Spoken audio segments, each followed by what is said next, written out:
सो हमारे पास पर्टिकुलर ये दो टेबल्स हैं बेसिकली, रोल्स और यूजर्स। इन दोनों टेबलों के हमें माइग्रेशंस प्रॉपरली प्रिपेयर करनी है।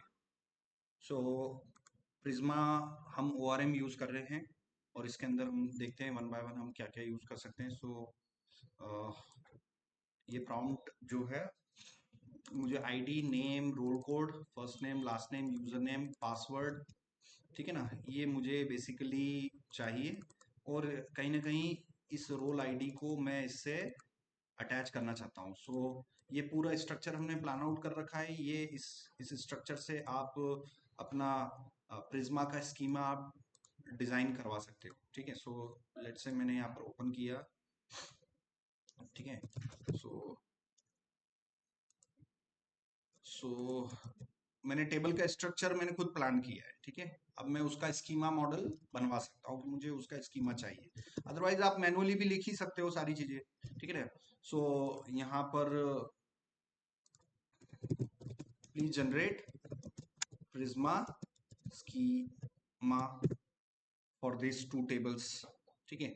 यहाँ पर देखो उसने आपके लिए दोनों टेबलों का स्कीमा जनरेट कर दिया है, ठीक है ना। एक रोल मॉडल लिया है, एक यूजर मॉडल लिया है, ठीक है। यहाँ पर ये हमने यूज किया हुआ है, ठीक है। यहाँ से हमने कुछ रिलेशंस भी स्टेब्लिश किए हुए हैं और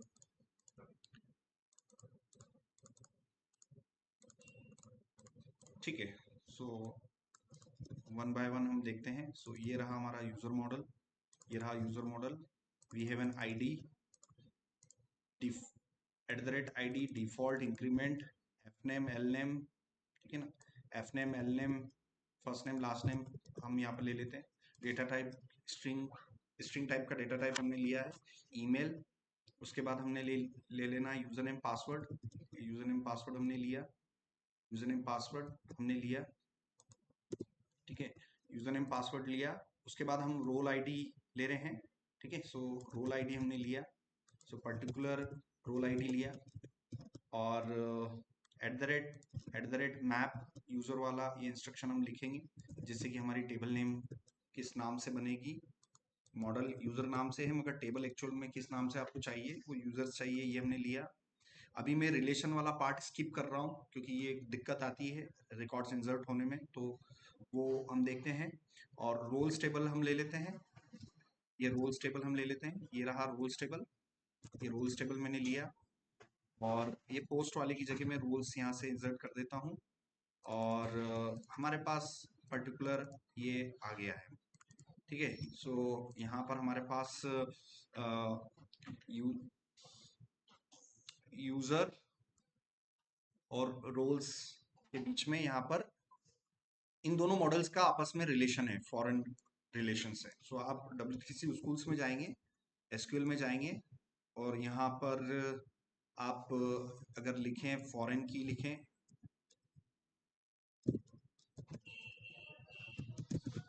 ठीक है ना। आप फॉरेन की लिखेंगे तो SQL के अंदर कौन सा एक की होता है, फॉरेन की होता है। जब दो टेबलों को आपस में आपको ज्वाइन करना होता है तो नॉर्मली तो आप इनर ज्वाइन से कर सकते हो, मगर उन दोनों टेबलों को आपस में अगर स्ट्रिक्टली लिंक करना है आपको, तो आपको फॉरेन की स्टेब्लिश करना होगा। जैसे आपके पास एक पर्सन टेबल और एक ऑर्डर टेबल है कि इस पर्सन का कौन सा ऑर्डर है, तो बेसिकली अगर इस पे मैं फॉरेन की नहीं लगाऊंगा तो भी इनर ज्वाइन के थ्रू मैं रिकॉर्ड्स बता सकता हूँ, बट फॉरेन की हमें थोड़ा प्रोटेक्ट करता है डेटा को। बेसिकली नॉर्मल सीक्वल में फॉरेन की आप कुछ इस तरीके से लगा सकते हैं, ठीक है ना। फॉरेन की यहाँ पर हमने लगाया, ठीक है ना।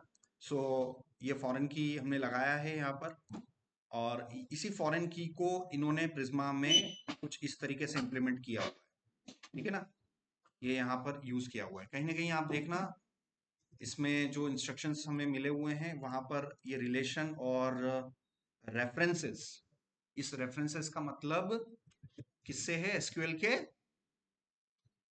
फॉरेन की से मतलब है, ठीक है ना। कहीं ना कहीं आपको स्कीमा के अंदर रेफरेंसेस मिल रहा है, references is equal to SQL foreign key, ठीक है ना। तो यहाँ पर हम देख लेते हैं, ये हम देख लेते हैं, ठीक है ना। References is equal to foreign key. तो ये पर्टिकुलर रिकॉर्ड हम इंसर्ट करते हैं। सो रोल आईडी ले लिया यहाँ पर हमने रोल्स टेबल में पर्टिकुलर रोल्स टेबल में हमने ये लिया, और यूजर्स टेबल में हम पर्टिकुलर ये ले सकते हैं, यूजर्स टेबल में हम ये ले सकते हैं। सो मैं ये फॉरेन की इस्टेब्लिश कर रहा हूँ, ठीक है ना। सो हम पर्टिकुलर फॉरेन की यहाँ पर इस्टेब्लिश कर रहे हैं ये, ठीक है ना। तो प्रिज्मा पूरा आपका क्या कंट्रोल कर रहा है, एसक्यूएल कंट्रोल कर रहा है, ठीक है ना। So Prisma is an ORM engine which is managing your database. all the tables all the tables will be accessed using some objects, ठीक है ना। तो प्रिज्मा आपकी टेबलों को किस में कन्वर्ट कर देता है, ऑब्जेक्ट्स में कन्वर्ट कर देता है, और आपके टेबलों के कॉलम नेम को किस में कन्वर्ट कर देता है, प्रॉपर्टीज में, है ना। ये सारी उस ऑब्जेक्ट की क्या हो गई, प्रॉपर्टीज हो गई, ठीक है ना। तो ये हमने सेटअप किया है।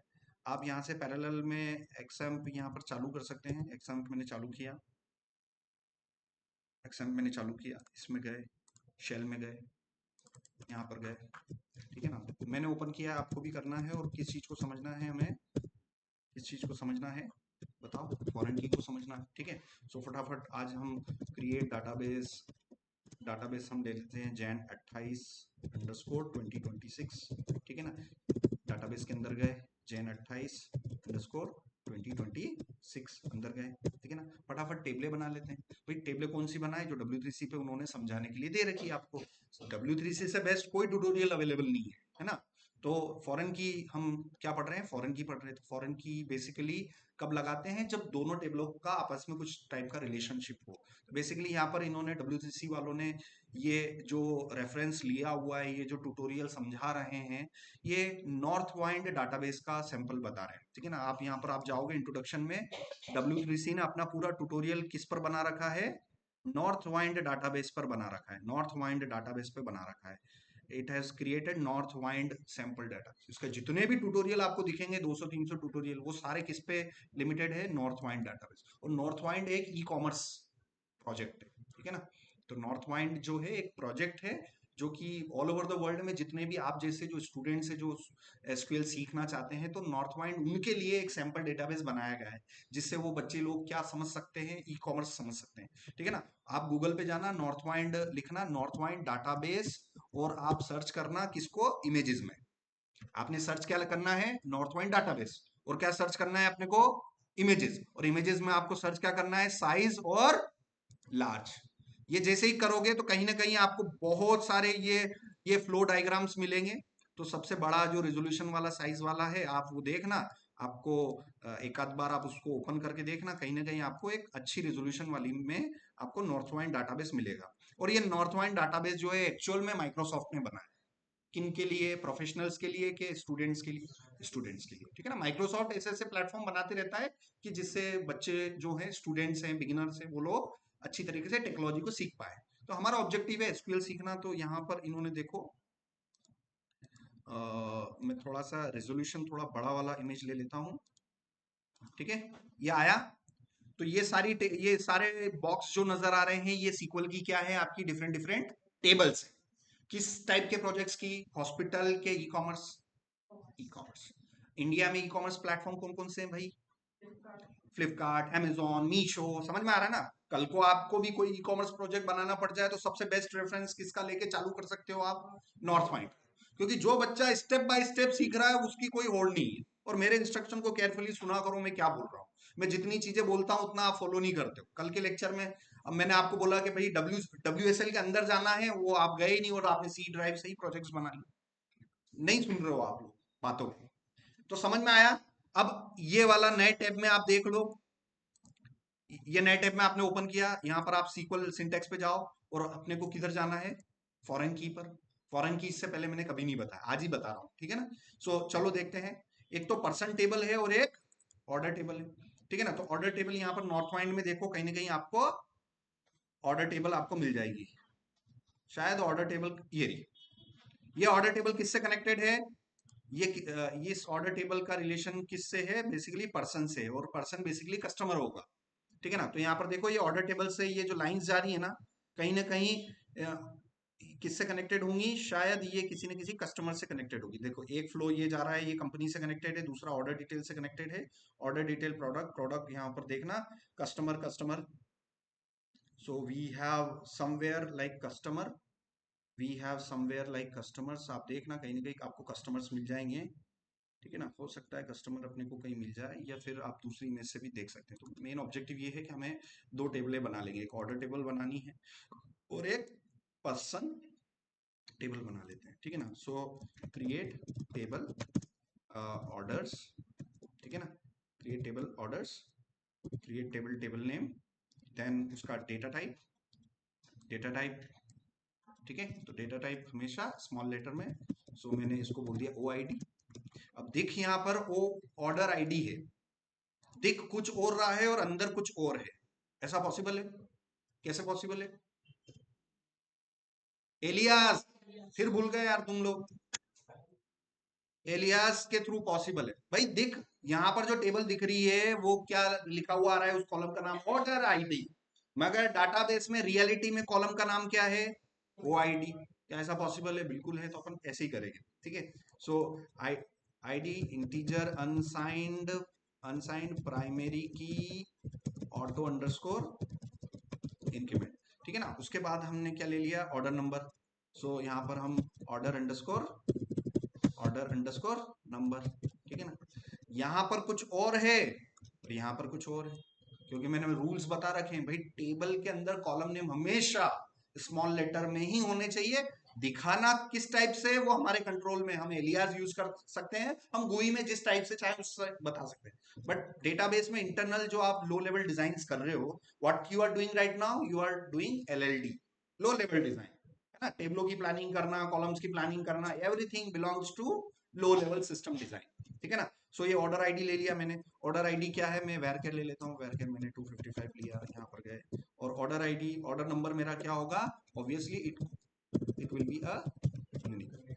यहाँ पर मैं गया, उसके बाद मैंने क्या ले लिया, पर्सन ID ले लिया। तो पर्सन ID मेरा कौन होगा, जनरली मेरा कस्टमर होगा। तो जरूरी है क्या कि ये पर्सन ID को इंटरनल में जाके सिस्टम में कस्टमर भी बोल सकता हूँ। सो वो मेरा जो हो जाएगा, वो मेरी क्या हो जाएगी, कस्ट ID हो जाएगी, कस्टमर ID। इसको भी मैं वेरकेर ले लेता हूँ, ठीक है ना। तो कस्टमर ID ये हो गया।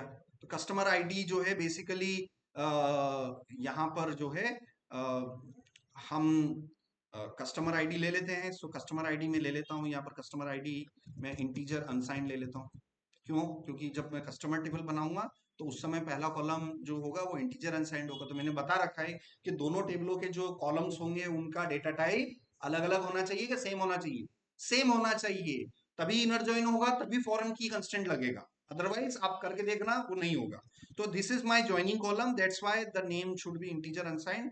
और ऑब्वियसली मैंने रूल बता रखा है कि भाई created at date time, date time, date time और डिफॉल्ट नाउ, ठीक है।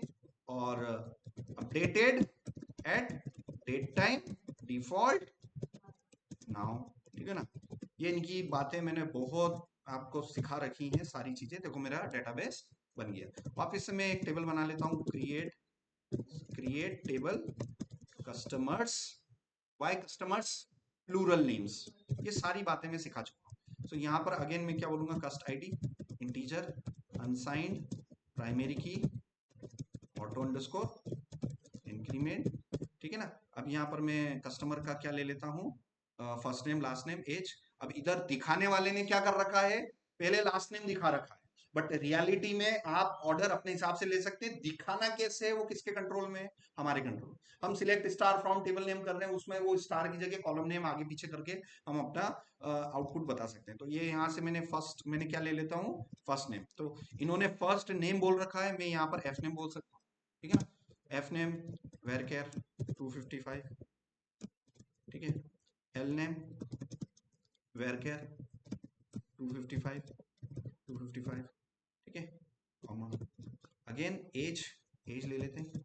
एज ऑब्वियसली क्या होगी, एक इंटीजर होगी। और ऑब्वियसली किसी की भी एज नेगेटिव में हो नहीं सकती है भाई। आप है ना नेगेटिव 20 ईयर्स के हो ऐसा तो है नहीं, कोई नेगेटिव 1 ईयर का है ऐसा तो है नहीं, कोई आज ही पैदा हुआ है तो वो कितने ईयर्स का होगा, 0 ईयर्स का। तो कहानी कहाँ से चालू होगी? जीरो से। कहानी कहाँ बढ़ती चलेगी?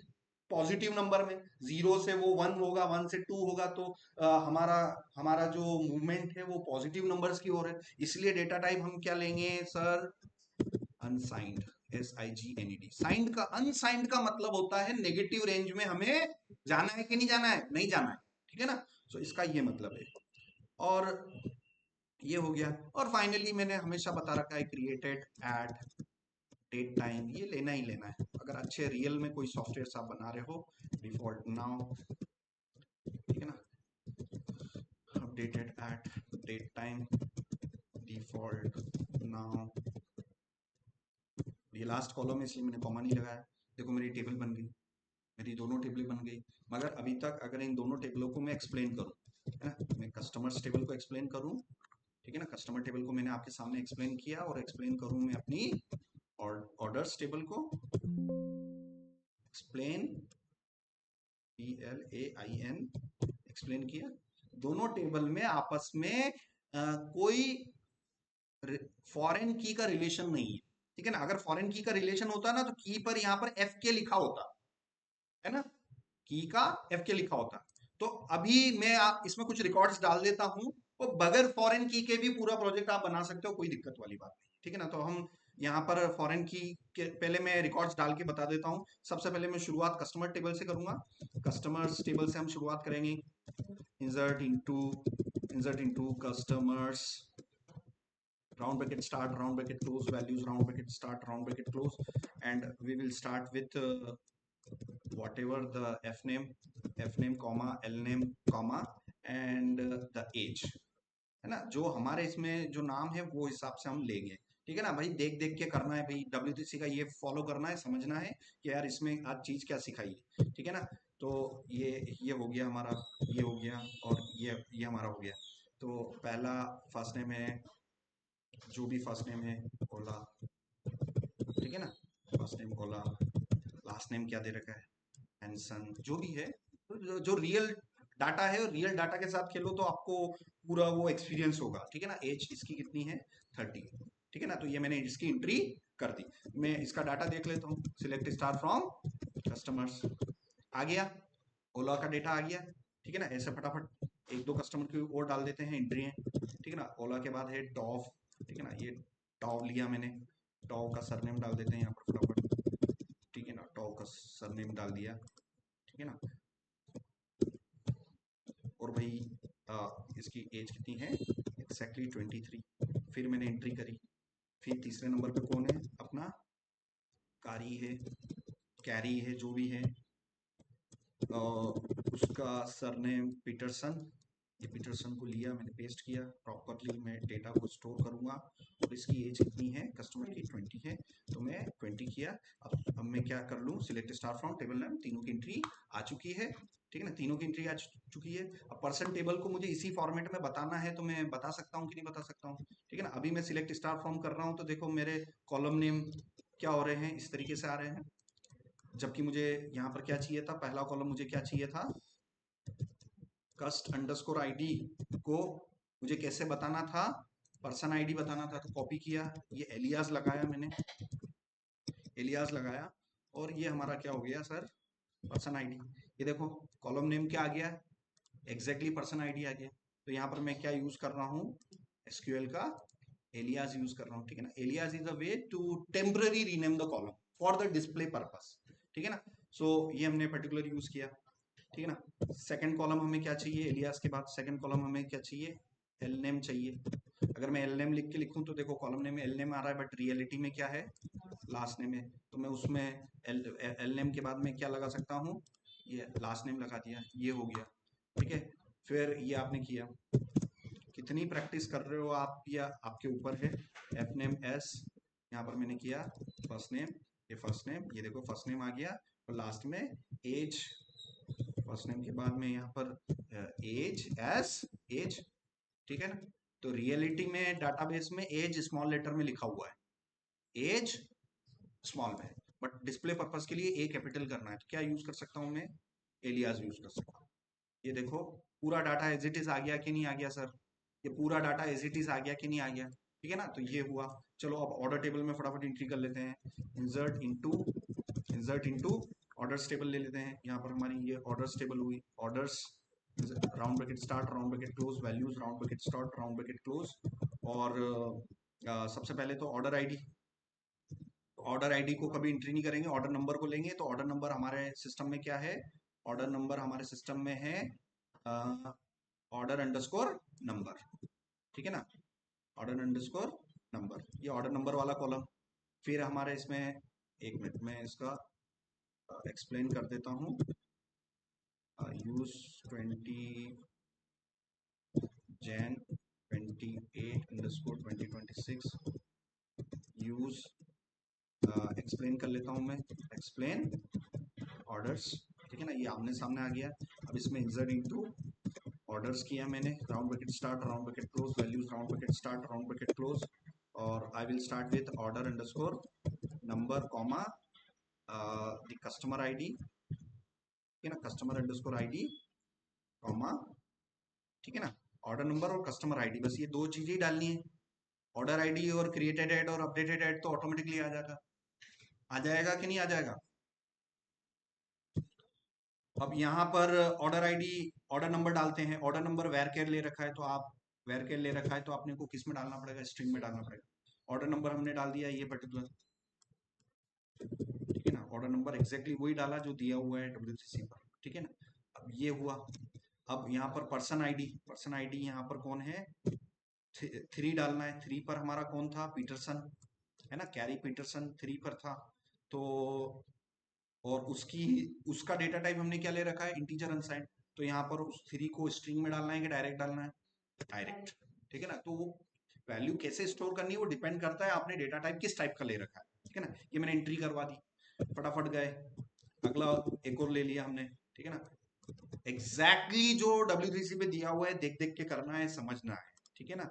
और असाइनमेंट को करने में आपको 24 घंटे दिए हुए हैं और पता नहीं आप क्या करते हो, आप उसको चीजों को फॉलो ही नहीं करते हो, अपनी ट्रेनिंग को सीरियसली नहीं ले रहे हो, तो वही दिक्कत में आप ही होगे। ये सारी चीजें, ये हुआ और ये 2 इंटर, फाइनली 1। और यहाँ पर सब मैं क्या कर रहा हूँ? सारी ऑर्डर आईडी की मैंने एंट्री करवा दी हैं, इंटर किया, ठीक है ना। अब मैं क्या कर लूँ? सिलेक्ट स्टार फ्रॉम ऑर्डर्स किया मैंने, सिलेक्ट स्टार फ्रॉम ऑर्डर्स आ गया, सिलेक्ट स्टार फ्रॉम कस्टमर्स, दोनों टेबलों में डाटा रेडी है। अब आप इसको क्या करवा सकते हो? इनर ज्वाइन करवा सकते हो। तो इनर ज्वाइन करवा लेते हैं। Select star from table first, inner join table second, inner join table third, inner join on table first dot column name is equal to table second dot column name. Like syntax I have memorised, ठीक है ना, syntax मैंने क्या कर रखा है? Memorise कर रखा है। तो ये रहा अपना कौन? इनर ज्वाइन, ठीक है ना। इनर ज्वाइन से क्या होगा?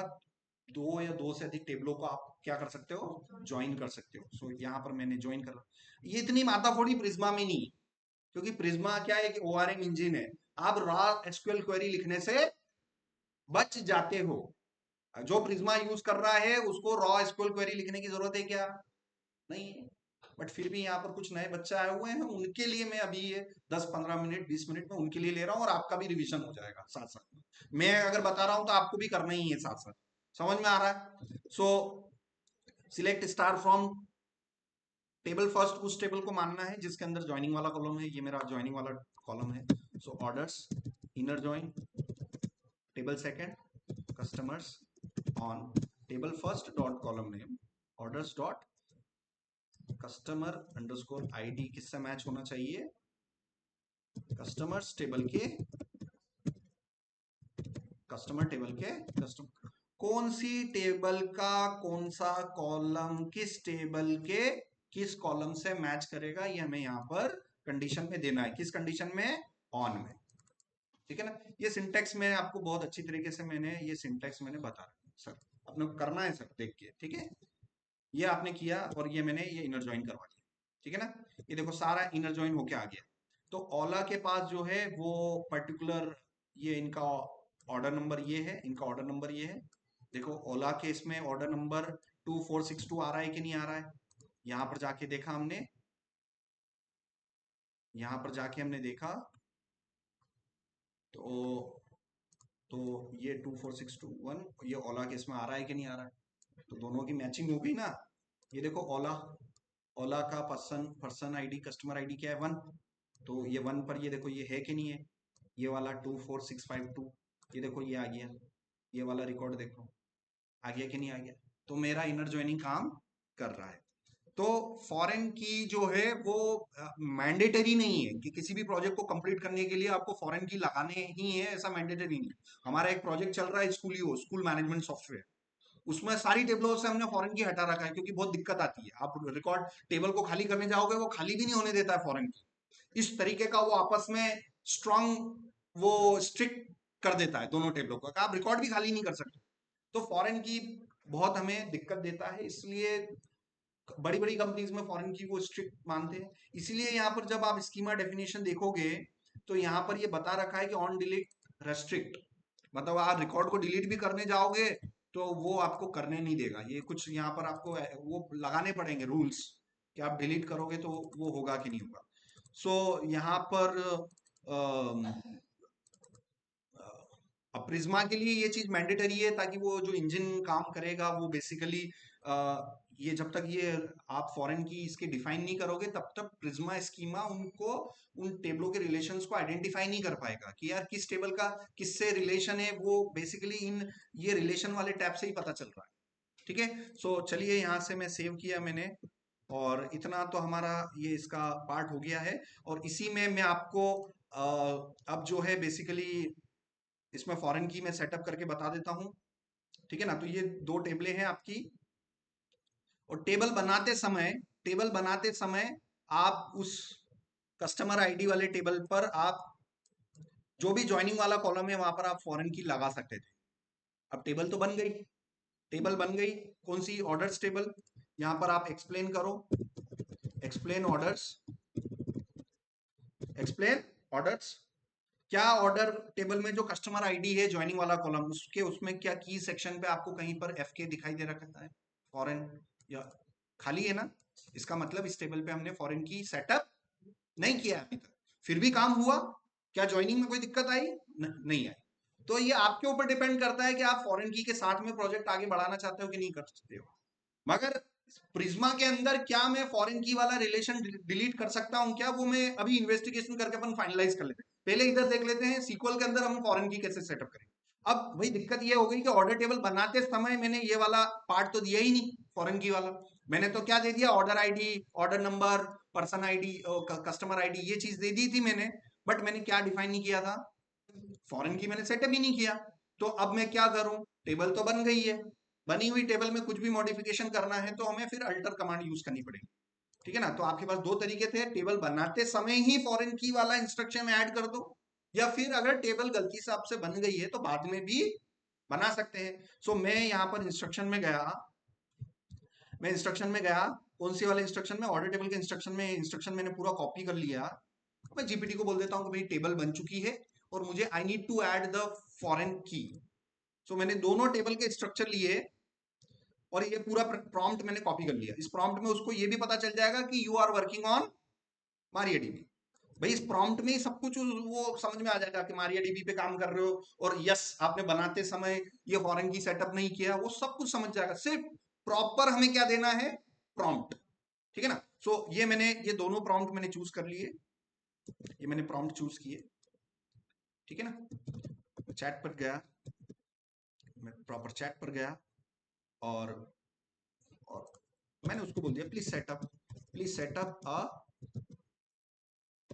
फॉरेन की ऑन ऑर्डर्स डॉट कस्ट आईडी। ठीक है ना, सो मैंने उसको बोला कि भाई ये जो है तुम सेटअप कर दो।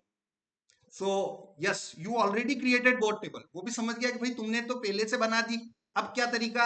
अब देखो उसने तरीका क्या बताया, अल्टर टेबल के थ्रू आप बना सकते हो। ठीक है ना, तो alter table name, add constraint, then the name of the constraint, then the constraint name, references, है ना, कौन सा कंस्ट्रेंट किस टेबल को रेफरेंस करेगा, मतलब रेफरेंस देना पड़ेगा ना कि ये वाला कॉलम उस वाली टेबल के उस कॉलम का इसका रेफरेंस है। ठीक है ना। तो ये पूरा मैंने यहाँ पर दिया, ये मैंने पूरा इंस्ट्रक्शन मैंने यहाँ पर लिया और इसके थ्रू मैं यहाँ पर इस टेबल में ऐड करता हूं। तो देखो मेरा फॉरेन की सेटअप हो गया है। तुरंत जाके आपको क्या करना है, अपने ऑर्डर टेबल को एक्सप्लेन करना है, ठीक है ना। यहां पर कस्टमर आईडी पर आप देखो मल लिखा हुआ है, MUL। So it's a multiple constraints, ठीक है ना। तो फॉरेन की यहां पर है। सो यहां पर हम गए और पर्टिकुलर ये मैंने स्ट्रक्चर दिया और यहां पर आप देखेंगे इट इज ऑलरेडी इंडेक्स मल, so you are adding foreign key with absolutely. So हमारा फॉरेन की यहां पर आ गया, ठीक है। सो यहां पर फॉरेन की आ गया है। तो फॉरेन की आने पर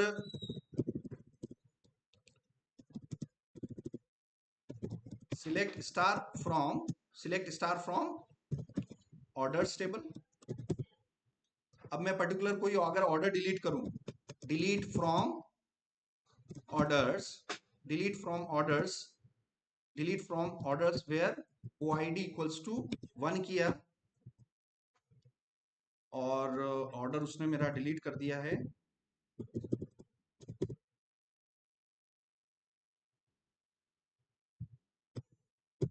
सारे रिकॉर्ड डिलीट हो गए, ठीक है। सो चलो यहां पर हम इस वाले को इंस्ट्रक्शन को फॉलो करते हैं। सो npx prisma db push, npx prisma db push किया है मैंने।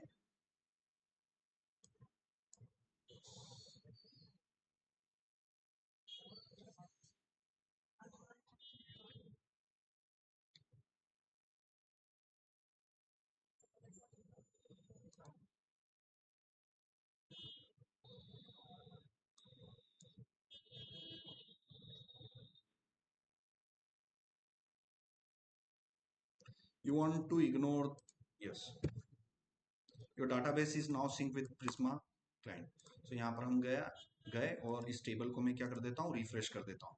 Now I have a users table, I have some users table और मेरे पास यहाँ पर रोल्स टेबल है।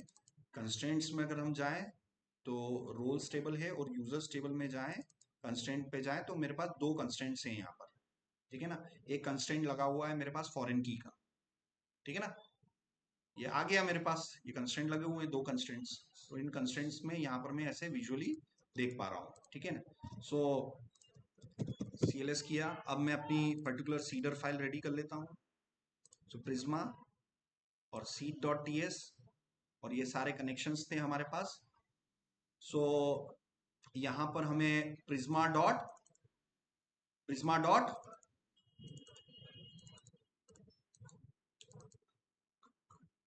ये हमारा किस टाइप का डाटा होगा, यूजर डाटा है कि रोल डाटा होगा, ये हमारा रोल डाटा होगा। This is my role data. इस रोल डाटा को यहाँ पर मैं दे देता हूँ रोल, यहाँ पर मैं रोल डाटा और पर्टिकुलर इस रोल डाटा को मैं यहाँ पर रोल डाटा आर और यहाँ से मैंने रोल डाटा को सप्लाई किया। ये मेरा क्या हो जाएंगे, ये मेरा मॉडल का नाम हो जाएगा। यहाँ पर ये मेरा मॉडल का नाम, ये पर्टिकुलर मेरे मॉडल का नेम हो गया यहाँ पर। और यहाँ पर हम अपनी कीज ले सकते हैं, हम अपनी कीज ले सकते हैं, ठीक है ना। सो मल्टीपल यहाँ पर हटा देते हैं, ये सारे अननेसेसरी ब्लॉक्स ले लेते हैं। और रोल्स टेबल का जो है, रोल्स टेबल का यहाँ पर हम देख लेते हैं कि नेम और रोल कोड, ठीक है ना। तो यहाँ पर हम नेम और रोल कोड, ठीक है। So name and roll code लिया मैंने, बाकी ये ऑब्जेक्ट मैं यहाँ से हटा देता हूँ,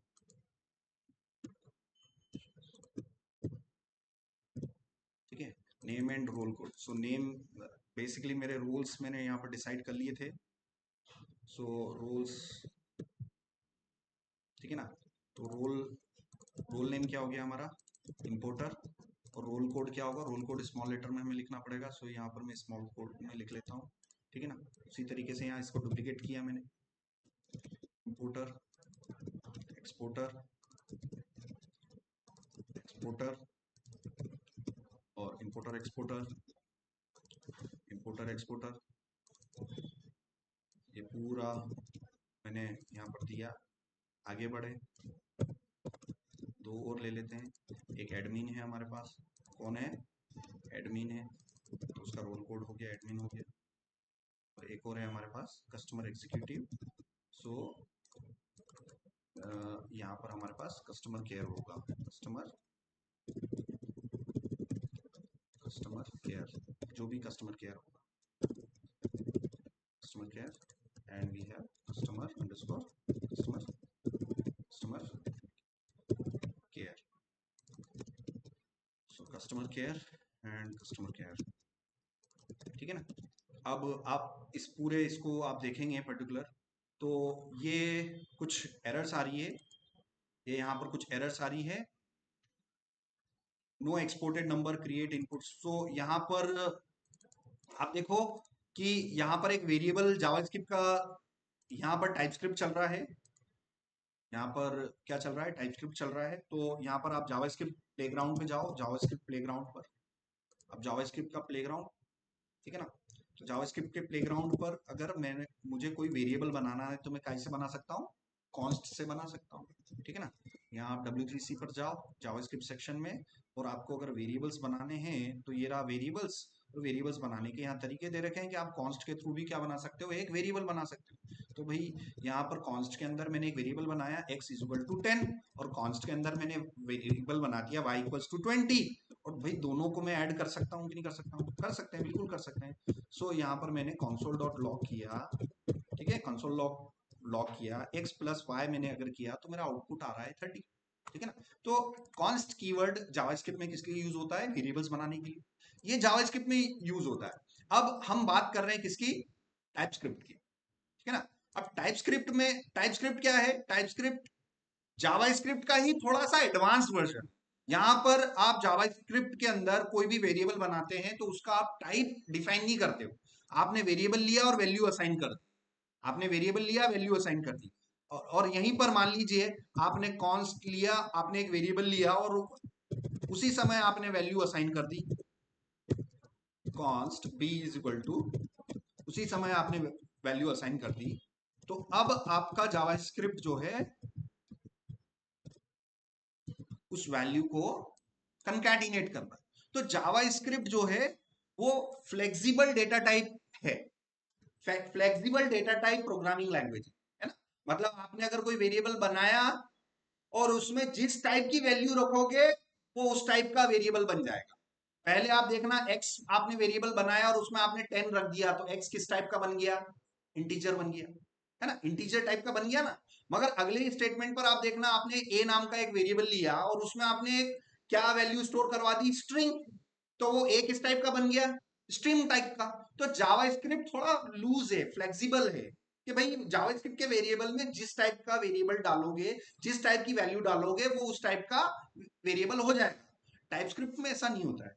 टाइपस्क्रिप्ट इसी प्रॉब्लम को बचने के लिए, इसी समस्या को ये एक तरीके की समस्या भी है कि आप चलते हुए प्रोग्राम में किसी भी वैल्यू किधर भी अगर किसी भी वेरिएबल में चलेगी तो अपना पूरा ओवरऑल सॉफ्टवेयर क्रैश हो सकता है। ये सबसे बड़ी एक मेजर प्रॉब्लम है। इसी प्रॉब्लम को माइक्रोसॉफ्ट ने नोटिस किया और उन्होंने अपनी खुद की लैंग्वेज बना दी, टाइपस्क्रिप्ट। तो टाइपस्क्रिप्ट में आप अगर कोई भी वेरिएबल बनाओगे तो उस वेरिएबल को आपको क्या डिफाइन करना पड़ेगा, और साथ साथ में उसका टाइप, ठीक है ना। अगर आपने x नाम का वेरिएबल लिया है तो x क्या स्टोर करेगा? ये इंटीजर स्टोर करेगा कि स्ट्रिंग स्टोर करेगा, कि ये सारी की सारी चीजें आपको उसी समय बतानी भी पड़ेगी। किसमें? जावास्क्रिप्ट में कि टाइपस्क्रिप्ट में? टाइपस्क्रिप्ट में। तो यहाँ पर मैं टाइपस्क्रिप्ट में गया, गेट स्टार्टेड में आप जाओ। तो यहाँ पर हमने पुरानी हम बातें कर लेते हैं, थोड़ा सा टाइपस्क्रिप्ट के बारे में देख लेते हैं कि जो भी आप टाइपस्क्रिप्ट का कोड लिखते हो फाइनली वो जाके कन्वर्ट हो जाता है किसमें? फाइनली वो जाके कन्वर्ट होगा जावास्क्रिप्ट में ही होगा। तो बीच में कन्वर्ट करने वाला जो काम है वो टाइपस्क्रिप्ट कंपाइलर का है, टाइपस्क्रिप्ट कंपाइलर, है ना। सो चलिए यहाँ पर जाके देखते हैं सिंपल टाइप्स। तो हमारे पास कोई एक वेरिएबल है जावास्क्रिप्ट के अंदर, ये देखो, ये टाइप में गए, मैंने एक वेरिएबल बनाया कॉलन, साथ साथ में उसका टाइप मैंने डिफाइन कर दिया। एक मैंने वेरिएबल बनाया, साथ साथ में उसका मैंने टाइप डिफाइन कर दिया। और फिर मैं वहां पर उस वैल्यूज से रिलेटेड मैं काम कर सकता हूँ, ठीक है ना। तो ये हो गया, नंबर हो गया, ठीक है ना। सो यहाँ पर हमने एक देखते हैं, यहाँ पर ही हम गए, इसको मैंने हटाया, कॉन्स्ट मैंने ले लिया एक्स कॉलन, समझना देख देख के करते हैं, x colon number, x colon number. तो इसको इस तरीके से याद रखना कि टाइपस्क्रिप्ट में आप लेट, वार, कॉन्स्ट, इन कीवर्ड से जब भी कोई वेरिएबल बनाओगे, उस वेरिएबल के बाद कॉलन लिखना मैंडेटरी है, और उसका हमें टाइप डिफाइन करना मैंडेटरी है। किसके अंदर? टाइपस्क्रिप्ट के अंदर। तो ये मैं एक जनरल फॉर्मूला दे देता हूं टाइपस्क्रिप्ट का मैं एक जनरल फॉर्मूला दे देता हूं, वेरिएबल कॉलन टाइप, वार वेरिएबल कॉलन टाइप, ठीक है ना, const variable type colon. Same इसी फॉर्मूला को आप अपने कोड में देखो, रोल डाटा कॉलन प्रिज्मा है, ये वो। तो भाई कॉलन के बाद जो कुछ भी है वो क्या है? उस वेरिएबल का टाइप है, ठीक है ना, और उसमें उस टाइप की ही वैल्यू आनी चाहिए, अदरवाइज सॉफ्टवेयर चलेगा नहीं, ठीक है ना। तो ये जितना भी कोड है ना, ये देखो seed.ts, ये जो seed.ts है, ये जावास्क्रिप्ट की फाइल है कि टाइपस्क्रिप्ट की फाइल है? मतलब अगर आप कोई भी वेरिएबल बनाओगे तो साथ साथ में उस वेरिएबल का मुझे क्या डिफाइन करना पड़ेगा? टाइप डिफाइन करना पड़ेगा। अगर आप नहीं डिफाइन करोगे, यहाँ पर ये कॉलन हटा के देखो, तो चला के बता दो मेरे को, नहीं चलेगा, वो कोड एरर आ जाएगी, ठीक है ना। अच्छा, वो मैंडेटरी उसको प्रोसेस करना है कि नहीं करना है, ये सारी सेटिंगें इधर दी हुई है tsconfig.json में, ठीक है ना। इस फाइल में अगर आप लिख दोगे कि भाई एरर मत देना, तो वो नहीं देगा। इसमें अगर आप सब चीजें मना उसको कर सकते हो। यहाँ पर एक वैल्यू होती है स्ट्रिक्ट, स्ट्रिक्ट को वैल्यू मैंने ट्रू दे रखी है, इसका मतलब टाइप देना ही देना है। अगर मैं स्ट्रिक्ट को फॉल्स कर दूं तो क्या होगा? यहां पर अगर आप अपना वो टाइप नहीं भी डिफाइन करोगे तो उसको वो स्किप कर देगा सारा, उसको कैसे कंसीडर करने लग जाएगा? प्लेन जावास्क्रिप्ट की तरह कंसीडर करने लग जाएगा टाइपस्क्रिप्ट, ठीक है ना। तो टाइपस्क्रिप्ट को कॉन्फ़िगर करना, उसमें सेटिंग्स देना कि यार वो क्या क्या चीजें करेगी, वो सारा यहाँ आप कॉन्फ़िगर कर सकते हो ये स्ट्रिक्ट मोड में, ठीक है ना। धीरे धीरे हम इन सब की बात करेंगे, पहले वन बाय वन छोटी छोटी चीजें देख लेते हैं। सो ये x is equal to x colon number हो गया, जिसको मैंने असाइन कर दिया 10, कॉन्स्ट y कॉलन, यहां पर मैं दे देता हूं, फॉर एग्जांपल मैं और भी यहां पर दे देता हूं कि y कॉलन यहां पर मैंने दे दिया, ठीक है। सो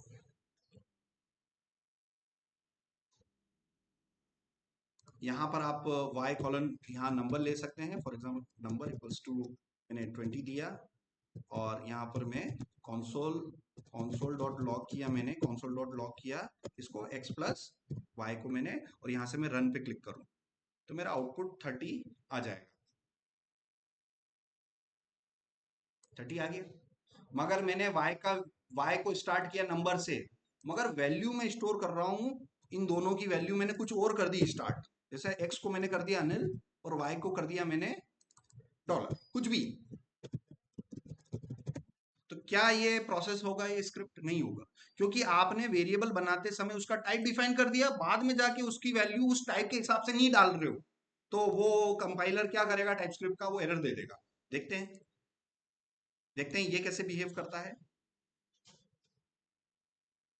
देखो आ गई एरर। चलो इस चीज को ऐसे और समझते हैं, कॉन्स्ट एक्स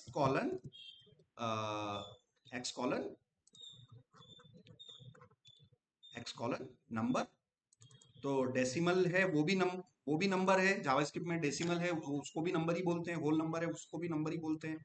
तो एक्स कॉलन नंबर, ये मैंने वेरिएबल बनाया है, कॉन्स्ट वाई कॉलन नंबर, ये मैंने वेरिएबल बनाया है। So this is step first,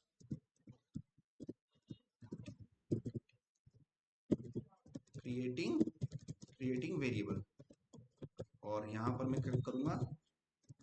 initialising variable, ठीक है ना, इनिशियलाइजिंग वेरिएबल। सो यहाँ पर मैंने x की वैल्यू को रख दिया, मान लीजिए यहाँ पर मैंने 10 रखा, y की वैल्यू को मैंने यहाँ पर मान लो 20 रखा, तो क्या मुझे आउटपुट देखने को मिलेगा क्या? बताइए, x प्लस वाई आउटपुट आएगा अपना? या रन किया, कोई दिक्कत नहीं है ना, क्योंकि एक्स भी नंबर है जो कि मैं नंबर ही ले रहा हूँ, वाई भी नंबर ही है तो भी मैं नंबर ही ले रहा हूँ, है ना, मैं रूल्स को पूरा फॉलो कर रहा हूँ, मेरा आउटपुट आ जाएगा।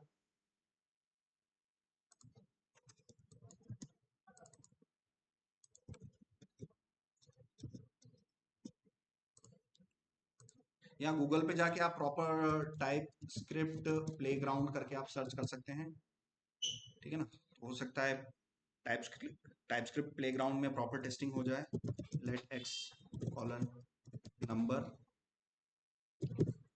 लेट वाई कॉलन नंबर, और x is equal to 10 comma y equals to 20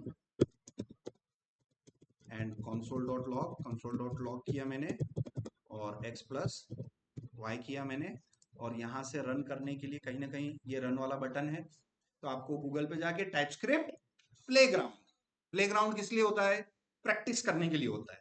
बच्चों का प्लेग्राउंड किस लिए होता है, खेलकूद के लिए होता है। आप लोगों का, आप सॉफ्टवेयर इंजीनियर हो, आपको मिलेगा जावास्क्रिप्ट प्लेग्राउंड, आपको मिलेगा टाइपस्क्रिप्ट प्लेग्राउंड। आपको खेलना है, कोड के साथ खेलना है तो इधर आके खेलो, आपको टाइपस्क्रिप्ट सीखना है तो टाइपस्क्रिप्ट प्लेग्राउंड में जाके खेलना है, ठीक है ना। तो यहाँ छोटे छोटे कोड लिखो और आउटपुट देखो, देखो आउटपुट आ गया अपना 30, ठीक है ना। और यहाँ पर अगर मैं इसकी वैल्यू कुछ ऐसी दे देता हूं, जैसे इसको इसको वैल्यू मैंने स्ट्रिंग में दे दूं, स्ट्रिंग में दे दूं, 10 जो दिया है ना वो मैंने स्ट्रिंग वाला दिया है, 20 जो दिया है वो स्ट्रिंग वाला दिया है, बट वो मेरे डेटा टाइप के हिसाब से, मेरे टाइप के हिसाब से मैच कर रहा है क्या, नहीं कर रहा। रन टाइम पे ही वो रेड रेड लाइंस आने लग गए, ठीक है ना। तो इसी तरीके से आप यहाँ पर भी जब आप वो वैल्यूज आप डिफाइन करोगे, ये जो एरर्स आ रही हैं ये बेसिकली उसका वो टाइप बता रही है कि जो डेफिनेशन में आपने जो डिफाइन कर रखा है उस हिसाब से ये मैच कर नहीं रहा है, तो ये टाइप स्क्रिप्ट में हमें उसी हिसाब से करना पड़ेगा। सो हम देखते हैं, ठीक है ना। सो यहाँ पर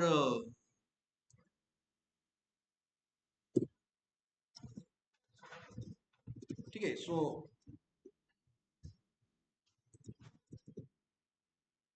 मैं पर्टिकुलर इसका सीडर फाइल रेडी करवाता हूँ, particular cedar file.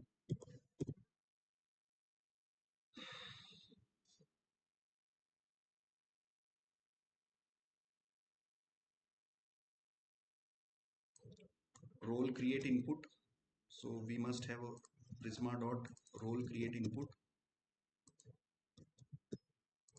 prisma dot role create input,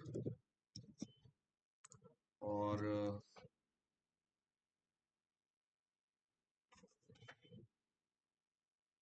ठीक है। सो यहाँ पर हम उसका बेसिकली, या फिर आप पर्टिकुलर पर्टिकुलर आपने एंट्री आपने दिया और उससे आप एक सीडर फाइल कर सकते हैं। सो पर्टिकुलर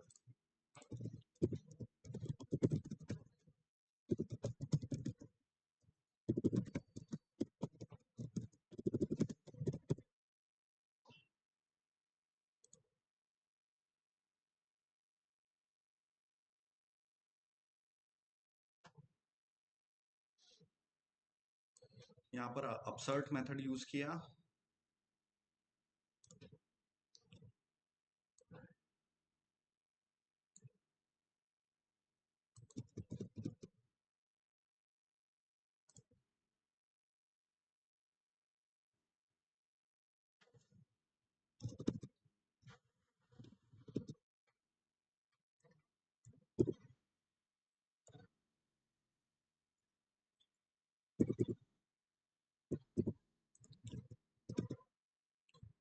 सो सारा काम हमारा यहाँ पर मेन मेथड के अंदर हो रहा है, ठीक है ना। मेन मेथड के अंदर हम इसको करवा लेते हैं, मेन मेथड के अंदर हम करते हैं इस वर्क को, और role does not exist on type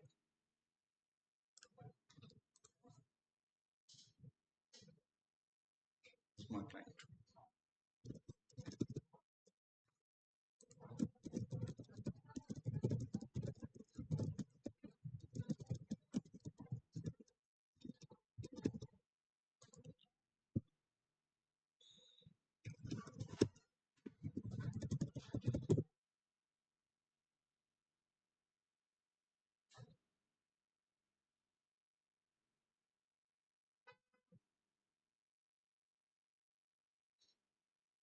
तो यहाँ पर ये बोल रहा है कि आपको अपना वो जनरेट करना पड़ेगा इस प्रॉब्लम से बचने के लिए।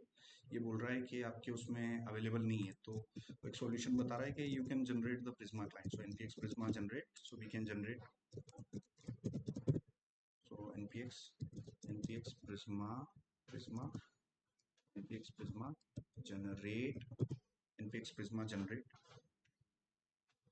ठीक है, ये जनरेट हुआ। जनरेट होने के बाद वो देखो रोल वाली एरर चली गई। तो यस, आपको time to time Prisma client generate आप करवाओगे तो वो जो कोड में अगर कुछ प्रॉब्लम्स आती रहेंगी तो वो बेसिकली सॉल्व हो गई यहाँ पर, है ना। यहाँ पर ये बोला है कि this error means your Prisma client was generated before the role model exist. मतलब रोल मॉडल बनाने से पहले आपने क्या कर दिया था, जनरेट कर दिया था। बट कायदे से क्या है, पहले आप स्कीमा के अंदर टेबल की सारे वो बना लो और उसके बाद आपको क्लाइंट जनरेट करना चाहिए। और अपन ने क्या किया था, पहले क्लाइंट जनरेट कर दिया था, फिर रोल मॉडल्स लिखे ने, फिर कोड करने लग गए। तो वो क्लाइंट हमारे उन डेफिनेशंस को पढ़ ही नहीं पाया, उस हिसाब से उसने क्लाइंट कोड जनरेट ही नहीं किया। तो ये देखो पढ़ने से समझ में आ गया कि यार क्या प्रॉब्लम है। तो वो एग्जैक्टली मैंने वैसे फॉलो किया, ये हमारा हुआ। और यहाँ से मैं इसको एंट्री करवा लेता हूँ। मैं यहाँ से पीजी एडमिन में गया और रोल्स टेबल में हम यहाँ पर करते हैं व्यू और ऑल रिकॉर्ड्स। तो देखो मेरे पास अभी एक भी एंट्री नहीं है, तो आप एंट्री करवा लो। npx prisma db seed, ये कमांड हमने बना रखी है यहाँ पर prisma config के अंदर। We have created this command under the migration object, है ना। और ये ट्यूटोरियल हमने फॉलो कर करके सीडिंग का काम सीखा था हमने, ठीक है ना। सो बस करना यही है, npx prisma db seed, seeding role seed successfully. और ये बाहर नहीं निकला, स्क्रिप्ट से वो बाहर नहीं निकला, तो वो हमें ये निकल गया। अब यहाँ पर आप यहाँ पर जाएंगे राइट क्लिक करके और व्यू ऑब्जेक्ट्स और ऑल रिकॉर्ड्स में आप करेंगे तो प्रॉपर आपका क्या आ चुका है, रोल्स आ चुके हैं, ठीक है ना। तो वो कोई भी प्रोजेक्ट बनाएंगे सबसे पहले हमें लो लेवल डिजाइन में हमें प्रॉपर रोल्स टेबल में आप सीडिंग करवा लो, है ना। तो ये मैंने प्रॉपर सीडिंग करवा लिया है। अब इसमें आगे हम लॉगिन एपीआई और रजिस्टर एपीआई ये करके और इसका हम स्टार्ट करेंगे प्रोजेक्ट। इसको मैंने सेव किया और मैं git status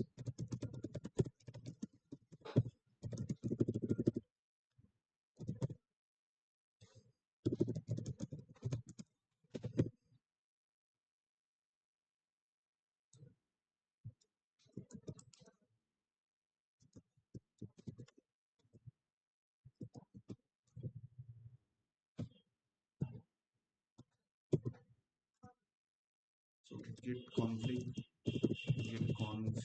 dash dash global dash dash add safe dot directory d colon slash qdove slash qdove,